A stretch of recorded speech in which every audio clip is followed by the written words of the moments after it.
Anteriormente discuti a história da psicologia e seus diversos ramos. No debate entre materialismo e idealismo, a psicologia tende a focar mais no lado material, pois aplica métodos utilizados nas ciências materiais. Neste segmento, examinarei a consciência através de duas abordagens muito diferentes em psicologia. Por um lado, temos o estruturalismo que vê a consciência como um sistema holístico com o qual nascemos e que lentamente vamos conhecendo à medida que crescemos. O funcionalismo, por outro lado, analisa a consciência através das suas funções e argumenta que a consciência não se compreende realmente. Portanto, o estruturalismo tem uma perspectiva optimista de que um dia compreenderemos a consciência, enquanto o funcionalismo é mais pessimista de que a consciência poderá nunca compreender a si mesma. Consciência em latim significa conhecer com, por isso tem uma conotação social ou interpessoal e até moral, um tanto semelhante à palavra bom senso. No sentido literal, é uma ferramenta para conhecer os outros. Mas, claro, hoje pensamos na consciência como sendo mais individual, geralmente referindo-se à nossa consciência do mundo, de nós mesmos, das nossas intenções, emoções e experiências sensoriais. É uma janela com a qual vemos o mundo, mas também é uma janela que vê a si mesmo. A consciência como mecanismo permite-nos estar conscientes do nosso ambiente, de nós mesmos, das nossas ideias e, em geral, dar sentido ao mundo. Mas a consciência é apenas um componente da consciência. O maior mistério da consciência é o poder da autoconsciência. Em outras palavras, a consciência é como um computador que conhece a sua própria existência. Não só isso, ela também pode crescer, o que significa que sua consciência pode aumentar ou diminuir. Isso torna difícil entender o que é, como surgiu e como funciona. Durante milhares de anos, os humanos, principalmente os filósofos, tentaram compreender como funciona a mente humana. Até hoje, ninguém sabe realmente como funciona a consciência. Hoje, dividimos a consciência em três camadas diferentes: a consciente, no topo, o subconsciente, no meio, que está um pouco confuso, e finalmente o inconsciente, no fundo do poço que é escuro e muitas vezes ilegível através da nossa tocha consciente. Na psicanálise moderna, muitas vezes concorda-se que a parte invisível parece ter uma enorme influência em nossas vidas, como argumentou Sigmund Freud. O primeiro filósofo a abordar a questão da consciência foi o filósofo e cientista francês René Descartes. Ele via isso como nossa capacidade dada por Deus de pensar e dar sentido ao mundo. Como racionalista, ele pensava que nascemos com a capacidade de raciocinar e pensar, por isso a nossa consciência tinha muito pouco a ver com o mundo exterior. Foi-nos dado por Deus. Mas o filósofo britânico John Locke, um pioneiro do empirismo, argumentou que aprendemos tudo através da experiência. Em outras palavras, aprendemos coisas através da nossa interação com o mundo exterior. Em sua famosa obra de 1690, Essa Concerning Human Understanding, ele define consciência como a percepção do que se passa na mente de alguém. Em outras palavras, tudo o que vemos, ouvimos, cheiramos, provamos e tocamos nos permite perceber as coisas e a consciência basicamente registra todos esses dados sensoriais. Assim, a filosofia de Locke foi influenciada pelas ciências naturais e ele, por sua vez, influenciou os futuros filósofos que basearam as suas ideias mais no concreto e menos no abstrato. Johann Friedrich Herbart, que viveu entre 1776 e 1841, foi um filósofo alemão. Ele estava interessado em saber como nossa mente consciente funcionava. Ele estava curioso, já que temos tantas ideias diariamente e somos bombardeados com uma sobrecarga de informação sensorial, mas a nossa mente parece resolver as coisas muito bem para nos manter menos confusos sobre o mundo. Como a mente faz isso? Ele usou o magnetismo como uma analogia de como funciona a mente consciente. A consciência, argumentou ele, funciona ao contrário, ou seja, o oposto repele enquanto o mesmo atrai. Quando ideias ou padrões semelhantes se juntam, eles formam uma ideia e um conceito maior ou complexo, mas quando duas ideias contraditórias vêm à mente, elas se enfrentam. A ideia perdida não é destruída, mas cai numa parte mais escura da consciência ou num espaço de armazenamento que chamamos de inconsciente. Eles permanecem lá até que Sigmund Freud apareça para nos contar o que acontece a seguir. Essas ideias no subconsciente aparecem de vez em quando para nos assombrar, nos aterrorizar e até nos surpreender agradavelmente, como nas obras de Marcel Proust, Em Busca do Tempo Perdido. Portanto, a consciência, para Herbart, era um sistema de classificação bem desenvolvido, como o usado nos correios. Nossos sentidos enviam informações para nossa mente consciente resolve as coisas. Ele mantém as informações úteis à mão e as informações não úteis são enviadas para o espaço de armazenamento inconsciente como desordem. Resumindo, Herbert foi o primeiro filósofo-psicólogo a abordar como a nossa mente consciente lida com as informações sensoriais e também foi o primeiro a identificar dois níveis de consciência, o consciente e o inconsciente, que influenciaram futuros psicólogos como Freud. Portanto, ele foi o pioneiro de uma abordagem psicológica chamada estruturalismo, que questionava como funcionava a consciência. Em outras palavras, ele via a consciência como uma estrutura de classificação, como uma agência postal com salas diferentes. Wilhelm Wundt, nascido em 1832 e falecido em 1920, é geralmente considerado o verdadeiro pioneiro da psicologia porque fundou o primeiro laboratório de psicologia na Universidade de Leipzig em 1879. Curiosamente, seu pai era um ministro luterano, assim como o filósofo Friedrich Nietzsche, que viveu mais ou menos na mesma época que ele. Wundt, influenciado por Darwin, acreditava que todos os organismos vivos, incluindo animais e plantas, tinham consciência. Na verdade, ele via a própria vida como um processo mental. É importante salientar que na Alemanha os maiores filósofos como Kant, Hegel, Schopenhauer e outros acreditavam na primazia da ideia sobre a matéria. Em outras palavras, o lado mental da vida era mais importante que o lado físico. A escola alemã de idealismo em filosofia tem sido imensamente popular, não só na Alemanha, mas em todo o mundo. Assim, Wundt também subscreveu a ideia de que a vida, desde o início, era tanto mental quanto física. Portanto, ele acreditava que o verdadeiro propósito da psicologia era descrever a consciência. Para provar sua hipótese, Wundt não ficou sentado na cadeira, ele sujou as mãos dissecando sapos como um verdadeiro cientista.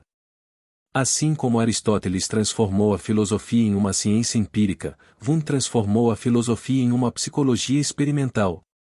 Mas o maior desafio de qualquer experiência psicológica é que a consciência não é simplesmente um fenômeno externo como na física ou na biologia, mas é principalmente interno. Mas isso não deteve Wundt.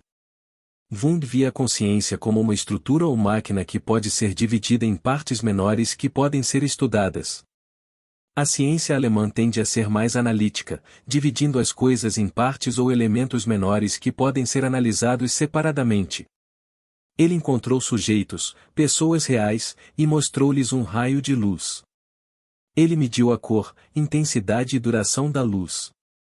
Ele então observou a reação deles, voluntária ou involuntária. Além disso, ele também pediu aos participantes que descrevessem as sensações que sentiram. Ele foi minucioso em seu trabalho, como um verdadeiro alemão estereotipado. Ele concluiu que nossa consciência nasce de nossa sensação, dependendo da qualidade, intensidade e tipo de sentimento que ela desencadeia. Por exemplo, um cheiro desencadeia uma determinada sensação dependendo da sua qualidade de bom ou ruim, da intensidade, forte ou fraca, e da sensação, agradável ou desagradável. Wundt classificou a consciência em 3 categorias: representação, vontade e sentimento. Representação significa simplesmente percepções de imagens visíveis ou imaginação intuitiva de memória de uma coisa específica, ou mesmo ilusões, como argumentou Arthur Schopenhauer algumas décadas antes. Portanto, representação significa simplesmente que encontramos certas imagens, sons, sabores, e assim por diante, como alertas de gatilho, seja para agir ou não agir, ou para comer ou não comer e assim por diante. Comida estragada versus uma pizza deliciosa é fácil. Um provoca repulso e o outro provoca você a comer. A segunda categoria de consciência, que Wundt chamou de querer, é a nossa experiência com o mundo exterior, o que significa que nos leva a agir ou não agir, correr ou não correr. Portanto, a representação é o primeiro gatilho de alerta e a vontade é o que fazemos com a representação. A terceira categoria é o sentimento. Assim, uma vez que percebemos algo através da representação, agimos como se estivéssemos dispostos, e finalmente, como nos sentimos após o fato. Isto é semelhante à teoria do mundo de Schopenhauer como vontade e representação, que abordei no meu livro de filosofia. Mas Schopenhauer apenas falou sobre a vontade cega que determina a maior parte das nossas ações e a representação dessa vontade é a forma como vemos o mundo. Wundt admitiu que, embora a consciência fosse puramente baseada em sensações, aspectos culturais como a religião, bem como a linguagem, também desempenharam um papel na sua formação. Por outras palavras, a consciência foi desenvolvida através da nossa interação com o mundo físico, mas a nossa cultura ou lado de criação da vida também desempenha um papel crucial na formação da nossa consciência. Resumindo, Wundt foi o pioneiro da psicologia experimental ao abordar o maior elefante da sala, a consciência. Ele concluiu que a consciência e a vida andam de mãos dadas. A consciência tem três categorias: representação, que é a nossa percepção intuitiva da realidade; disposição, que é um gatilho interno que nos leva a agir ou não agir; e, finalmente, sentimento, que é como nos sentimos após o ato ou inação. Em outras palavras, o processo de consciência é assim: sentimos algo, agimos e então sentimos. Em 1859, Charles Darwin publicou seu famoso livro, Sobre a Origem das Espécies, no qual argumentava que os humanos evoluíram a partir de outros animais através do que chamou de processo de seleção natural. Não só isso revolucionou a biologia, mas sua influência na filosofia foi imensa. Isso abriu o caminho para que a filosofia se tornasse mais baseada em evidências e assim nasceu uma nova disciplina. A psicologia surgiu para fazer da filosofia da mente um empreendimento científico. Mais ou menos na mesma época que Wundt, havia um filósofo psicólogo americano que via a consciência de forma um pouco diferente. Não como uma estrutura, mas mais como um fluxo com uma funcionalidade específica. Wundt pertencia à escola estruturalista de psicologia que estudava ou entendia a mente como uma estrutura que poderia ser dividida em partes menores. Os psicólogos americanos, entretanto, favoreceram uma abordagem mais darwiniana chamada funcionalismo, que está relacionada à biologia evolutiva. De acordo com a abordagem darwiniana, as espécies vivem e morrem com base na forma como se adaptam ao seu ambiente. Em outras palavras, em psicologia, a mente ou consciência é um mecanismo adaptativo, não uma estrutura sólida que nos foi concedida por Deus ou por algum outro lugar que pode ser quebrada em pedaços menores. Portanto, é preciso estudá-lo como um todo e não analisar suas partes. William James, nascido em 1842, falecido em 1910, foi um filósofo, psicólogo e artista americano. Seu irmão, Henry James, foi um grande romancista. William James foi o pioneiro da psicologia nos Estados Unidos. Enquanto Wundt via a consciência como uma estrutura sólida que pode ser decomposta e analisada separadamente, James seguiu os passos de Charles Darwin e sua biologia evolutiva. Enquanto discutia, Wundt perguntou o que era consciência, enquanto James perguntou o que ela fazia ou como funcionava. Ele fez uma pergunta muito específica: como nossa consciência lida com o problema da sobrecarga sensorial? A qualquer momento, nossa consciência fica sobrecarregada de informações sensoriais. É como um rio ou uma cachoeira jorrando informações. Ele usou o rio como uma boa metáfora para a consciência, que também se tornou um estilo literário, particularmente nas obras de James Joyce, Virginia Woolf e outros, nas quais escreveram sobre personagens que, em vez de formular e articular ideias cuidadosamente, expressam seus pensamentos íntimos e monólogos. Assim como um riacho que corre sem parar.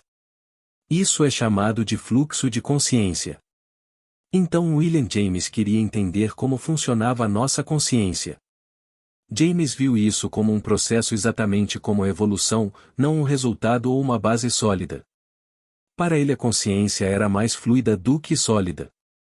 Quando você vê a consciência como um fluxo ininterrupto, torna-se muito complicado defini-la. Você precisa conectar o fluxo para realmente entendê-lo. Mas a verdadeira questão é que, apesar do excesso de informação, a nossa mente parece funcionar muito bem e não ficamos sobrecarregados a maior parte do tempo. Deve haver um mecanismo pelo qual nossa mente lide com o fluxo ininterrupto de consciência. James, assim como Herbert, entendeu que a mente deve categorizar ou combinar ideias e informações para facilitar para nós. Tal como os agricultores utilizam canais e sulcos para controlar a água dos rios para irrigação, a nossa mente também deve ter um mecanismo pelo qual controle o excesso de informação. Para entender James, voltemos ao gigante alemão, Immanuel Kant. O filósofo alemão argumentou que a mente humana impõe uma estrutura ao mundo exterior. Não somos receptores passivos de informações externas, mas participantes ativos na imposição de uma estrutura ao mundo. James argumentou que o rio que corre dentro da nossa mente não é um rio constante, mas às vezes faz uma pausa para fazer uma pausa ou refletir. Este momento reflexivo nos permite avaliar as coisas. Se você ficar embaixo de uma cachoeira, logo ficará sobrecarregado com a quantidade de água e terá dificuldade para respirar, mas se tiver um interruptor como um chuveiro, terá tempo para respirar e refletir. Isso permite que nossa mente classifique as coisas para que possamos dar sentido ao mundo. James também argumentou que a consciência não tem um livro ou cama específica, mas muda de uma parte para outra. Então eu diria que, para William James, a consciência é mais uma cascata do que um riacho. Em vez de fluir suavemente, a informação muitas vezes salta e cai.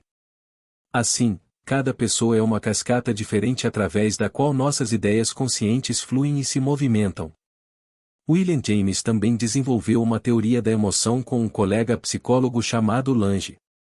Eles argumentaram que as emoções estão ligadas às ações. Em outras palavras, certas ações desencadeiam emoções.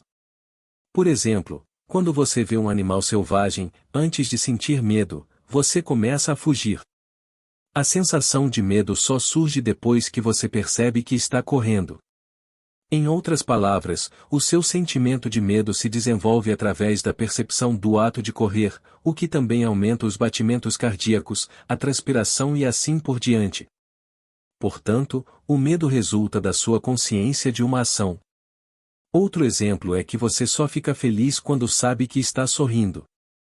Isso é um tanto contraintuitivo porque pensamos que nossa felicidade nos faz sorrir ou que nosso medo nos faz correr. James e Lange argumentaram que quando se trata da consciência das emoções, agimos e então nos tornamos conscientes das emoções. Em outras palavras, não temos consciência de nossas emoções, a menos que vejamos algo mudar, por exemplo, um sorriso ou uma carranca. Isto é um pouco semelhante à teoria da consciência de Wundt, pois ele também argumentou que a vontade ou a ação vem antes do sentimento. Mas qual é a diferença entre sentimentos e emoções? Para entender isso, falemos de um psicólogo holandês que deixou essa distinção bem clara. Nico Frida, de 1927 a 2015, um psicólogo holandês, fez uma distinção entre emoções e sentimentos. As emoções são inconscientes, portanto não temos controle sobre elas. Por exemplo, medo, alegria, raiva, tristeza, nojo e vergonha. Os sentimentos, por outro lado, são a nossa interpretação de nossas emoções.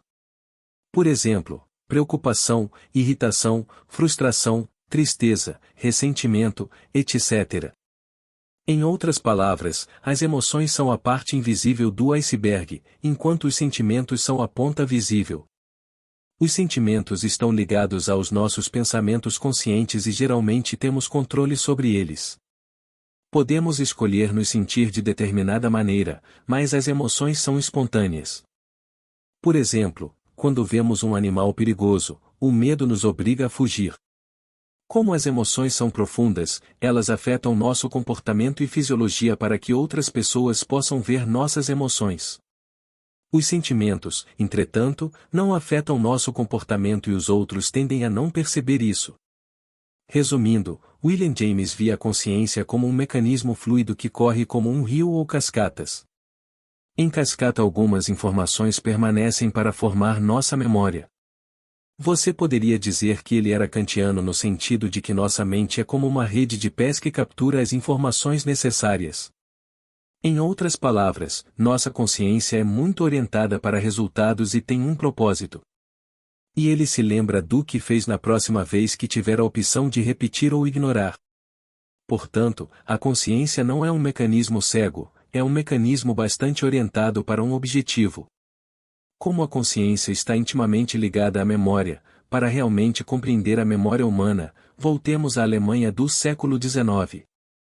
Hermann Ebbinghaus, de 1850 a 1909, foi um psicólogo alemão que estudou a memória. Para descobrir como funcionava, ele testou sua própria memória tentando lembrar duas listas de obras, uma lista de palavras significativas e depois uma lista de 2.300 sílabas sem sentido, cada uma com 3 letras. Ele olhava a lista por cerca de 1 segundo e depois fazia uma pausa de 15 segundos. Ele repetiu esse processo algumas vezes até conseguir se lembrar deles. Ele registrou seus resultados meticulosamente como qualquer cientista faria. Quais foram seus resultados? Ele encontrou 3 resultados interessantes. Primeiro, ele percebeu que conseguia se lembrar de palavras significativas significativamente melhor do que de palavras sem sentido.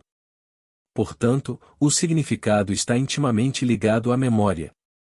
Em segundo lugar, ele também percebeu que quanto mais tempo passava memorizando algo, mais rápido conseguia recitá-lo. Portanto, quanto mais tempo você passa lembrando de algo, melhor será a sua memória. E terceiro, ele também entendeu que o intervalo entre ver as palavras e recitá-las também afetava sua memória.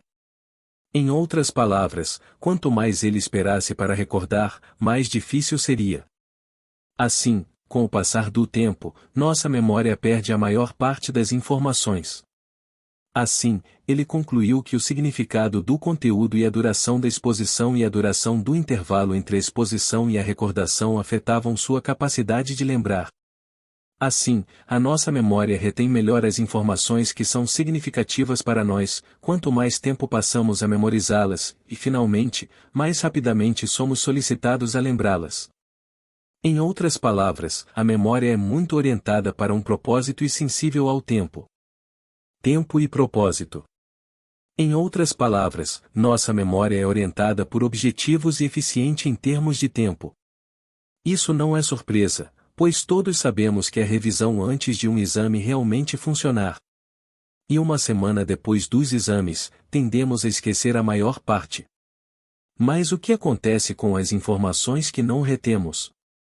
No final do século XIX, um grupo de psicólogos percebeu que abaixo da memória consciente existe um mundo totalmente diferente. Um mundo subconsciente cinzento ou inconsciente escuro onde guardamos algumas memórias sombrias. Sabemos que o que esquecemos não desaparece. Vai para algum lugar em nosso subconsciente mais profundo que mais tarde vem nos assombrar. No século XIX, a histeria era um fenômeno enorme na Europa, principalmente entre as mulheres, mas também afetava os homens, especialmente os soldados, hoje conhecido como TEPT ou perturbação de estresse pós-traumático. Basicamente significava que uma explosão explosiva de emoção, muitas vezes incontrolável, semelhante a algumas erupções vulcânicas, iria surgir.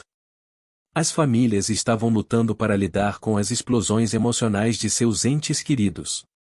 Muitas vezes emoções negativas. Sabemos que os vulcões acontecem porque o núcleo da Terra é uma rocha derretida e, por vezes, rompe-se. Então a histeria era algo semelhante. Tinha que haver uma câmara subconsciente ou inconsciente que às vezes entrava em erupção. Um dos primeiros a estudar o inconsciente e a memória foi o médico francês Pierre Janet, de 1859 a 1947, que trabalhou num hospital em Paris nas décadas de 1880 e 1890. Seu trabalho é anterior à psicanálise de Sigmund Freud, então alguns argumentam que ele foi o verdadeiro pioneiro da mente inconsciente. Ele observou traumas entre seus pacientes que estavam aterrorizados por algumas experiências traumáticas do passado. Em outras palavras, não houve terror na vida atual, mas estava dentro da mente subconsciente. Então, algumas memórias do passado assombravam essas pessoas. Ele chamou esse fenômeno de dissociação. O que isso significa? Simplificando, significa que você está seguro agora, mas o trauma do passado ainda está dentro de você e lhe dizendo que você não está seguro, daí o nome dissociação. Para Janete, esse trauma que causou a dissociação pode ou não ter acontecido com a pessoa. Se alguém vivencia uma experiência traumática durante a infância que pode ter esquecido, ela não desaparece, mas apenas fica no subconsciente e, quando desencadeada por outra coisa, ressurge. Mas ele também disse que a experiência de dissociação também pode acontecer com pessoas sem traumas passados, porque algumas pessoas estão mais predispostas a se sentirem assim. Isto talvez indique um inconsciente coletivo junguiano, no sentido de que herdamos alguns traumas de nossos ancestrais passados. Por exemplo, todos nós temos pesadelos, como cair de um lugar alto, talvez uma experiência que nos foi transmitida pelos nossos antepassados humanos, bem como pelos antepassados primatas que viviam nas árvores. A maioria das pessoas tem pesadelos durante o sono, mas aqueles que sofrem de histeria experimentam esses pesadelos durante as horas de vigília. Freud leu os livros de Janete, embora rejeitasse algumas de suas ideias, foi imensamente influenciado por ele. Na próxima sessão, discutirei Freud e Jung. Resumindo, os psicólogos tentaram compreender a consciência. Havia duas abordagens quando se tratava de explicar a consciência. O estruturalismo alemão liderado por Wilhelm Wundt e o funcionalismo anglo-americano liderado por outro Wilhelm, William James. Para os estruturalistas, a consciência é como qualquer estrutura que pode ser decomposta em partes e então essas partes podem ser estudadas e analisadas. Wundt dividiu a consciência em três partes: representação, vontade e sentimento, tal como uma casa feita de exteriores, interiores e regulação de temperatura. Então, para dizer de forma crua, o estruturalismo vê a consciência como uma estrutura construída por alguém, ou seja, Deus ou outra pessoa. Se você vê uma máquina ou uma casa, sua reação imediata é que alguém deve tê-la criado, então essa é a visão estruturalista. Mas se você vê um rio, seu pensamento imediato não é um criador, mas sim um processo orgânico que é uma visão funcionalista. Os funcionalistas veem a consciência como um mecanismo adaptativo que evoluiu e funciona da maneira que funciona porque evoluiu para resolver problemas da existência. É mais fluido do que uma estrutura sólida. A consciência muda e se adapta em resposta ao seu ambiente. Embora o funcionalismo tenha mais raízes anglo-saxônicas graças à influência de Charles Darwin, a escola estruturalista de psicologia tem mais raízes alemãs devido à influência de filósofos idealistas alemães como Kant, Hegel e Schopenhauer. A filosofia anglo-saxônica tradicionalmente priorizou o pragmatismo, enquanto a filosofia da Europa continental priorizou as ideias. Devo também mencionar que, no mundo de língua russa, prevalecia outra escola de psicologia que adotava uma abordagem mais fisiológica ao estudo da consciência. Portanto, os russos se concentraram principalmente nos estudos do cérebro e em como a consciência e o cérebro estão conectados. Isto se deve em parte ao fato de o comunismo priorizar o materialismo. Portanto, alguns dos estudos mais influentes sobre o cérebro foram feitos na Rússia e, mais uma vez, isso remonta a Pavlov, que adotou uma abordagem behaviorista da psicologia. No próximo segmento focarei no behaviorismo e discutirei o antigo debate entre natureza e criação. Quanto do nosso comportamento é determinado pelas condições externas ou pelo ambiente em que vivemos?